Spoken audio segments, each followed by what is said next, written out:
Olá pessoal, estamos aí para mais uma aula de geografia, novamente na nossa semana. Espero que vocês todos tenham passado um bom final de semana e vamos iniciar essa semana com mais um trabalho aí na área de geografia, falando um pouquinho ainda sobre o ciclo da água. O ciclo da água ele é bem extenso, né? A gente tem muita coisa a comentar sobre o importante ciclo da água, e os aquíferos fazem parte desse processo também do ciclo da água, né? Que é aquele processo de transpiração, de evaporação das águas, formando nuvens, se condensando, se precipitando em forma de chuva e tudo mais, e parte aí dessa água, ela vai justamente para o subsolo, para o solo, penetrando aí, formando também os aquíferos, os lençóis de água subterrânea e tudo mais.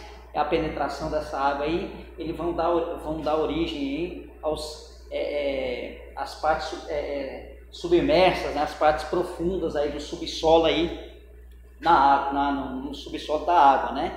Então nós temos aí um grande processo aí desses aquíferos. A gente vai entender um pouquinho sobre o aquífero, né? Essa água justamente que está embaixo do solo e que ela é bastante apropriada, muito utilizada também. É uma grande quantidade dela é doce. Isso não quer dizer que não tenhamos água salobra, né? Porque temos aí uma quantidade de água salobra aí também. Em várias regiões aí do país nós temos a água no subsolo, mas ela não tem uma boa qualidade para o consumo também, por essa quantidade de ser salobra, né? Uma grande quantidade aí de sal aí também nela, imprópria para o consumo, né?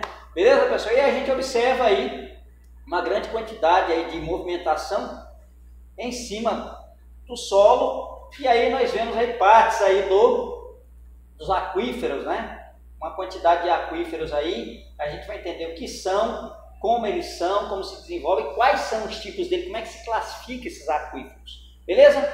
Eu coloquei um conceito aqui, eu separei, destaquei um conceitozinho aqui para a gente entender mais ou menos o que é o aquífero. Olha só, um aquífero é um lençol de água subterrâneo alimentado pelas precipitações. E a gente tem que entender novamente, né, voltar àquela ideia, o que seriam as precipitações? Justamente a chuva, né? A chuva, quando ela vem cair, ela é a chamada precipitação, né? Alimentado pelas precipitações e contido em rochas reservatórios, porosas e permeáveis ou muito fissuradas. A sua espessura é muito variável, sendo limitada geralmente pela presença de rochas impermeáveis. Então a gente tem uma quantidade daquela água da chuva que está penetrando no solo e ela vai se depositar, se alojar em um determinado. E aí nós temos aqui o lençol freático. Olha só, o nosso desenhozinho, nossa ilustração, nós temos aí a imagem do lençol freático. Aqui são águas subterrâneas, justamente que a gente observa, né? São águas subterrâneas alimentadas pela precipitação, ou seja, pela chuva, e a gente tem aquele processo de filtração dessa água no solo, alimentando justamente esses lençóis freáticos. Beleza, pessoal? Até aí tudo tranquilo, né? Vamos passar adiante. Olha só, os tipos de aquífero. Nós temos aí algumas classificações, a gente vai entender essas classificações agora. Um aquífero livre, olha aqui, nós temos aqui a representação de um aquífero livre. Ele tem uma camada, solo, permeável, ou seja, vai permitir a passagem da água, e aqui nós temos a deposição dele, vai se depositar aqui, e uma camada impermeável vai impedir aquele passe, né, que ele adentre mais para o fundo do subsolo. Então vai ficar aqui essa camada impermeável, permitindo aqui a sua concentração, beleza? Logo aqui nós temos o solo e essa camada de água aqui.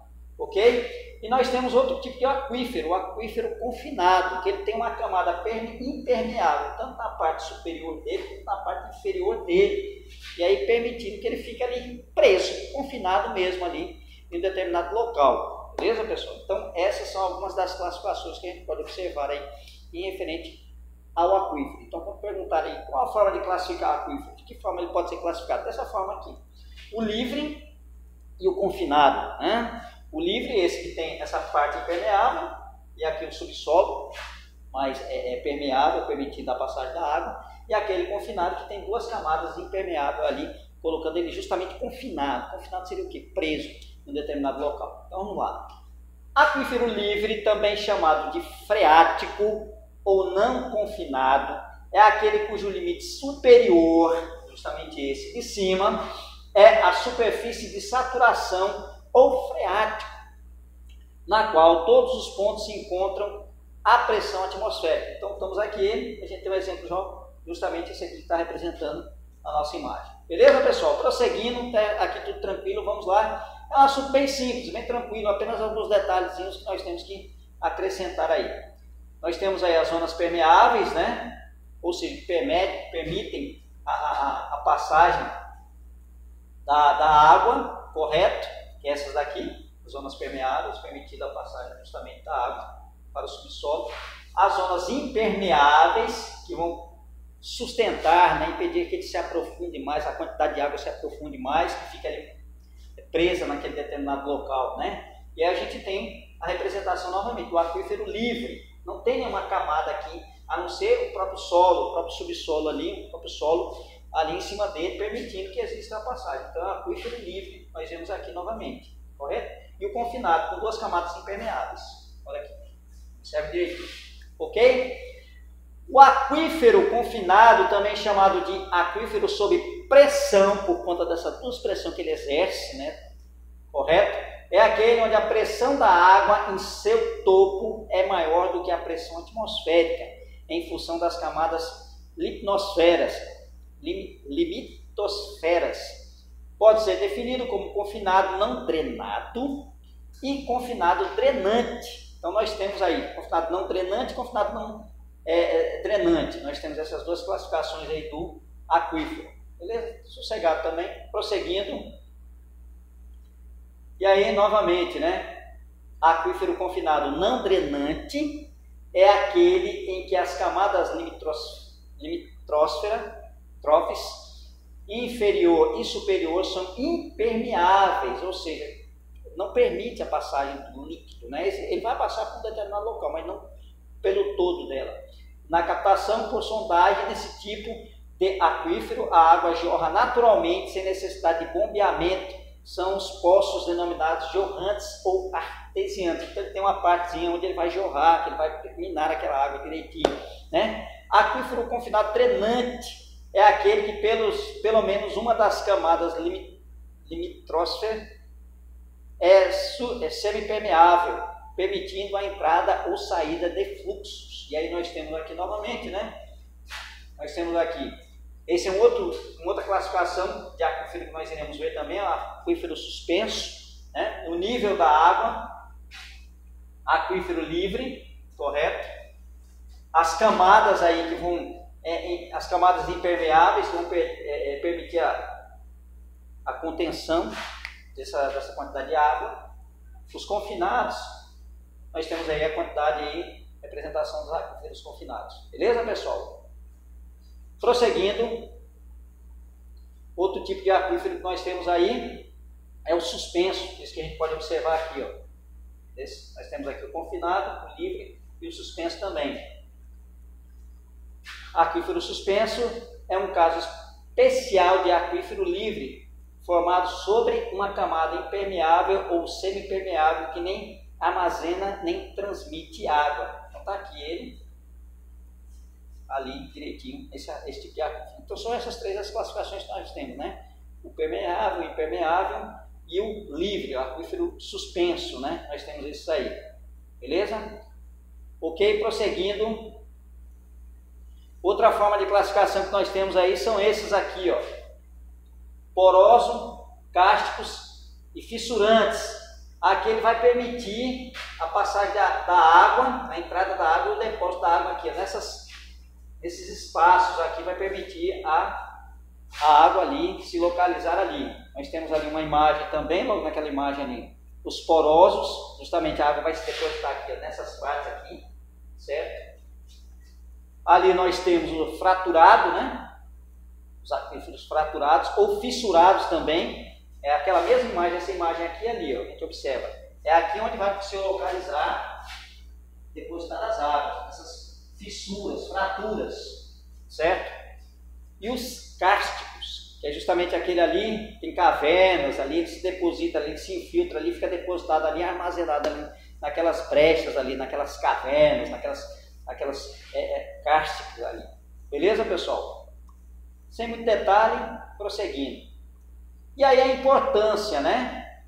Na anterior, e a importância, né? A gente observa o seguinte, que uma grande quantidade de água no planeta ela é salgada, né? Mais de 90%, 97% é salgada. A maioria da água doce, esses 3% de água doce, muito dessas águas estão encontradas no subsolo, nos lençóis de água freática, nos lençóis de água subterrânea, certo? Muitas delas estão apropriadas para o consumo e outras não. Porque o que acontece? Aquela primeira ilustração que a gente viu tem ação humana ali. O homem, ele fura um poço, embora tenha que ter uma autorização em lei para você furar o poço, para você utilizar água de determinado aquífero, de determinado local, tem que ter uma autorização de lei. Existe a colocação também, justamente naquele aquífero livre ali, tem uma colocação também muito próximo dele, de lixões. O que vai acontecer? O churume daquele lixão ele vai penetrar nesse aquífero, vai proporcionar uma contaminação desse local. Também os agrotóxicos que são colocados aí na vegetação, na agricultura e tudo mais, ele também permite a penetração desses agrotóxicos nesses aquíferos. Aí vão contaminar essa água, vão deixar ela inapropriada para o consumo e tudo mais. Então tem tudo isso aí. E muita dessa água é utilizada para o consumo humano. Muitas das águas dos aquíferos, elas servem para quê? Para abastecer os rios. O abastecimento de boa parte, de grande parte dos rios, não vem só da chuva, ele vem justamente dos aquíferos, que eles vão permitir aí o abastecimento desses rios, beleza? Além de os aquíferos permitirem também o abastecimento da população, como a gente observa aqui, podemos observar aqui o uso da água subterrânea no estado de São Paulo. A gente observa que existe uma grande quantidade, mais de 5 milhões de pessoas utilizam a água do aquífero justamente para poder satisfazer as suas necessidades, higiene, preparação de alimentos, a própria hidratação do corpo e tudo mais, né? Então é muito utilizada a quantidade dos aquíferos aí pela população, correto, pessoal? E tem que ser preservado, e existem também até inclusive ideias, planos de privatização. O que seria a privatização, professor? Ou seja, de colocar empresas responsáveis pelo tratamento, distribuição, extração, coleta dessa água e distribuição para a população. Aí vai ficar o quê? Vai ficar um pouquinho mais caro para a população. Então já existe essa ideia de privatização dos aquíferos também.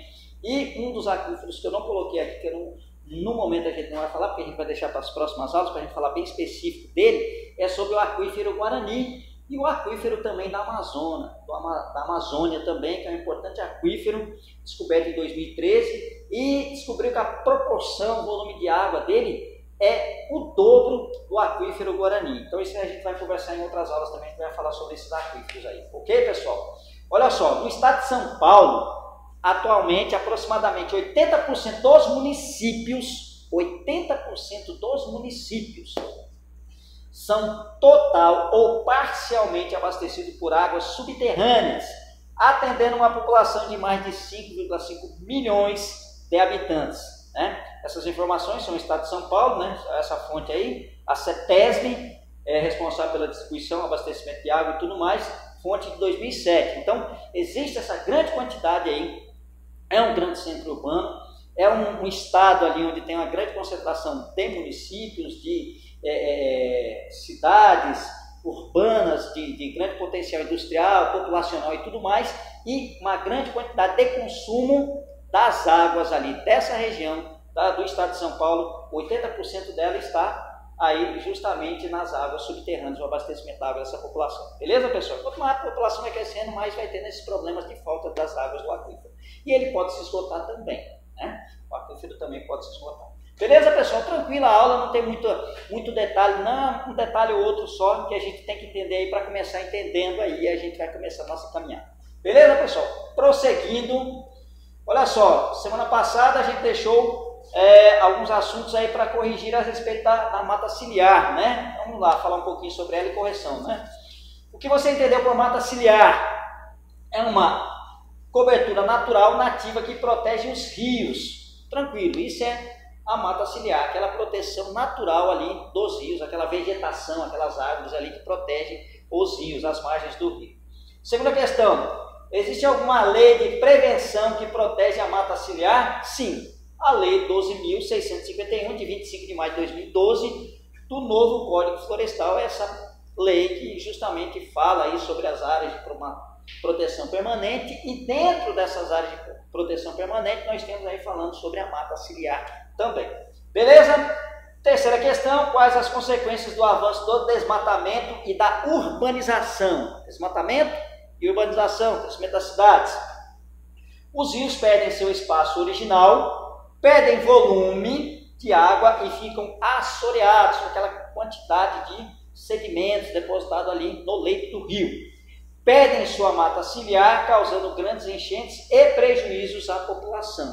Então vem as consequências aí desse avanço, né, da urbanização de forma desorganizada, sem compromisso nenhum. Prosseguindo, qual a importância da mata ciliar? A mata ciliar serve de proteção natural para os rios, preservando e ajudando na absorção da água pelo solo, impedindo inundações, assoreamentos, tanto de rios quanto de lagos e lagoas, além de evitar a redução de nascentes também, porque justamente a mata ela vai absorver a água da chuva e tudo mais e depositar ali justamente nos lençóis de água subterrânea, ok? Quinta questão, dependendo da largura dos rios, quais as metragens de mata ciliar de áreas de preservação permanente, as APP?